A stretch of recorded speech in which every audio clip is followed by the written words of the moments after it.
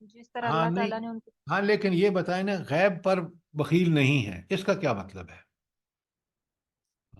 وہی تو پہنچاتے ہیں، غیب پر بخیل نہیں ہے. یہ کیا غیب ہے جس پر کے بارے میں حضور نبی کریم صلی اللہ علیہ وآلہ اور ان وسلم کو غیب کا علم نہیں ہے. کیونکہ کچھ بھی چھپاتے نہیں ہیں، جو وہی نازل ہوتی ہے وہ صاف صاف پورا کھول کے اور بتا دیتی قیامت، اور یہ جو قیامت کے متعلق ہم پڑھ رہے ہیں یہ سب غیب کا ہے، اور وہ جو کا تو نبی صلی اللہ علیہ وسلم ہم تک پہنچایا ہے انہوں نے.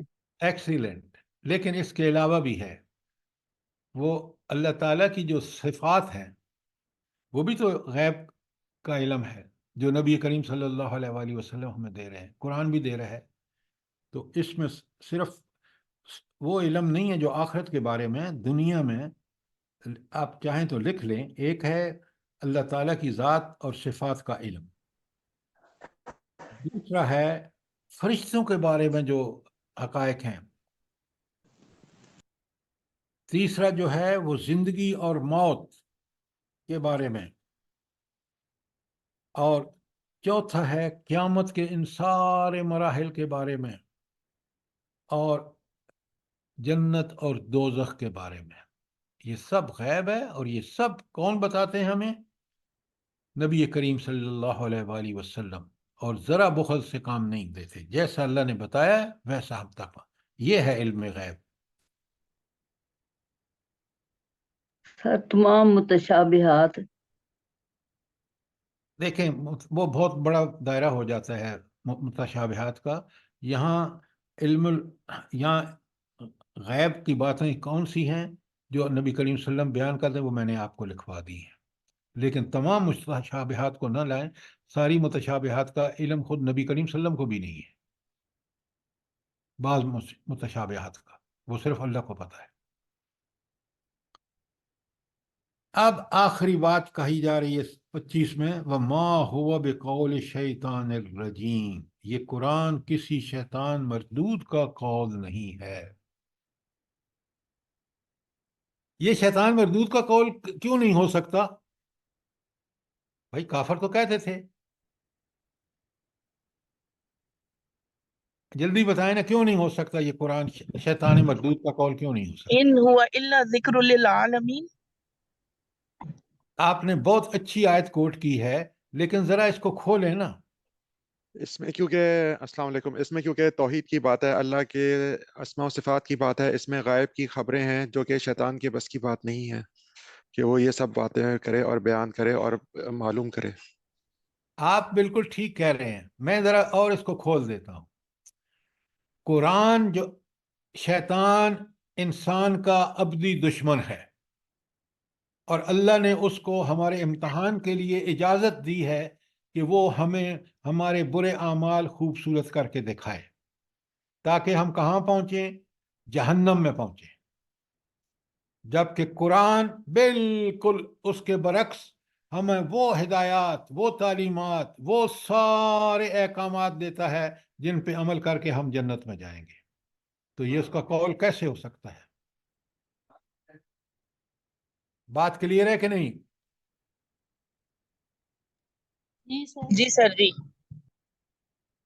اچھا، تو اب ہم سے سوال کر رہے اللہ تعالیٰ، فَأَيْنَ تَذْهَبُونَ، پھر تم لوگ کدھر جا رہے ہو؟ اس قرآن کے راستے پر کیوں نہیں آتے ہو؟ تم شیطان کے پیچھے چل رہے ہو جو تمہارا دشمن ہے. یہ کلام جس کو بھیجنے والی عظیم ترین ہستی، یہ کلام جو تمہیں دنیا میں بھی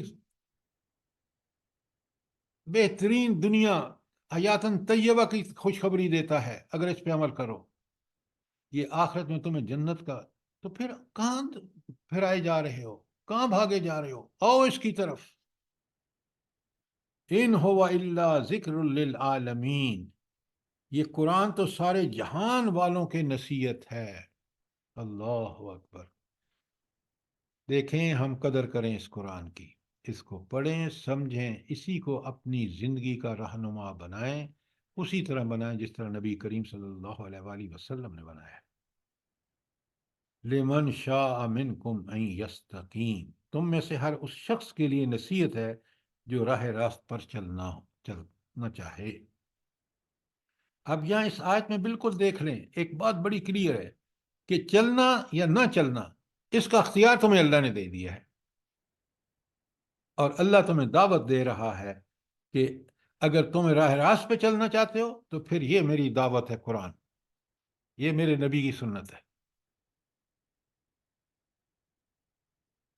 اور آخری آیت وَمَا تَشَاءُونَ، تمہارے چاہنے سے کچھ نہیں ہوتا الا ان یشاء اللہ، جب تک خود اللہ نہ چاہے۔ تو غالب کس کی چاہت آتی ہے؟ اللہ تعالیٰ کی۔